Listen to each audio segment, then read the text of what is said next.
Today's lesson is about the Protestant Reformation. This is chapter 12, section 3. And before we dive into that topic, we're going to talk about a major advance of the Renaissance. And that advance is the development of the printing press by Gutenberg in the mid-1400s.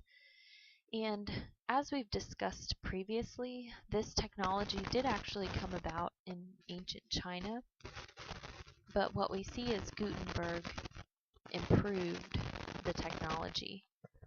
And so the first thing that was printed on his printing press was the Bible. And this invention allowed printing to happen on both sides of a sheet of paper. It made it a much quicker process. Prior to this, everything had to be done by hand, which took a very long time. Some other effects is that books and pamphlets and things like that could be printed for a fraction of the cost and printed much faster, made available to a wider range of people. And then also the printing press allowed people to be exposed to new ideas, and new ideas such as the Protestant Reformation, the Enlightenment, the Scientific Revolution, and it's just going to allow those ideas to spread. In addition, because there are more books available, more people are learning how to read those books as well. In other words, we're seeing an increase in literacy rates. The Protestant Reformation. This is a movement in the 16th century that was started by Martin Luther. Martin Luther was a German monk, and this took place in Western Europe. And the goal of this movement was to reform the Catholic Church. A few terms that we have to define. The first is Protestants. These are people who agree with Martin Luther, and they are protesting against the Catholic Church. That's where you get that word Protestant. They're protesting the Catholic Church. Next, what we see is this movement is going to lead to the formation of new Christian denominations, also known as Protestant churches. These are churches that split from the Catholic Church. So if you've ever ridden down the road, you've seen different churches. So things like Baptist churches or Methodist churches or Lutheran churches. These are all examples of Protestant churches that were formed during this time. Martin Luther, as I mentioned, he began the Protestant Reformation, and this began when he posted a document known as the 95 Theses on the cathedral door in Wittenberg, Germany. Now, it wasn't uncommon for people to post things on the cathedral door. It kind of served as a community bulletin board in a way, in that people would post items for discussion there. And his 95 Theses were a list of grievances that he had about the Catholic Church. In other words, a list of complaints or things that he wanted to change. Now, if I were to ask you to write a list of grievances that you have about wearing a uniform to school, I'm sure you could think of some. Maybe you want that freedom to be an individual. Maybe you want that opportunity to express yourself. I know you could think of a list of things that you don't like about wearing the uniform. So some things that were on Martin Luther's list of grievances in the 95 Theses. He didn't like the Catholic Church's view on things like purgatory, their view of Mary or the saints, or the authority of the Pope.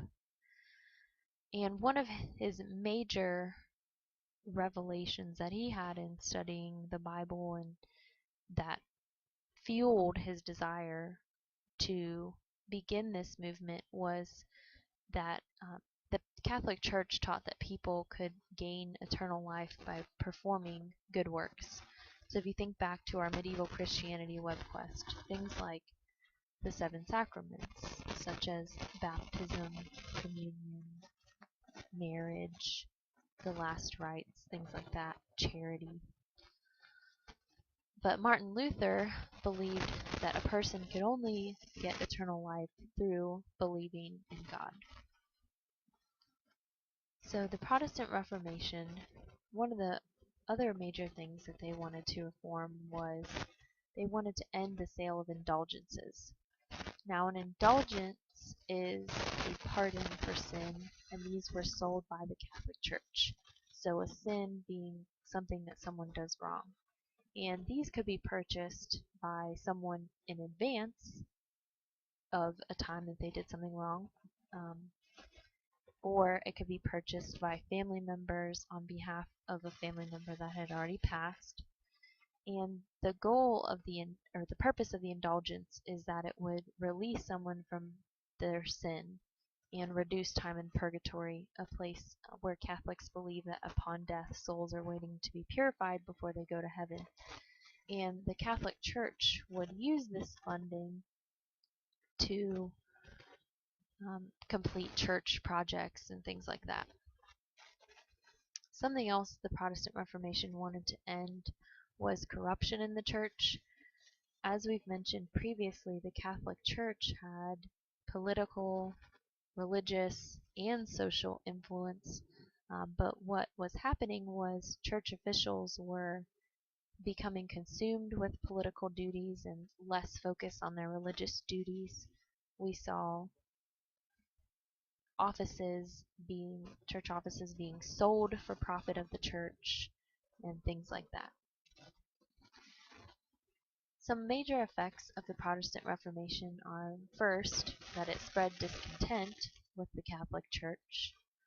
The second, the use of the printing press allowed many people to become involved with this movement, and it resulted in the establishment of Protestant churches, a Protestant church again being a church that broke away from the Catholic Church. And for the first time, people are going to have more Christian religious options. Previously, the Catholic Church had united Europe, and now people are going to have other options.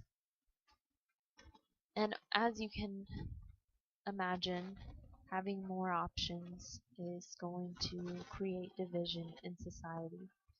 What we'll see is this fight between Catholics and Protestants is going to be something that happens within a country as well as between a country.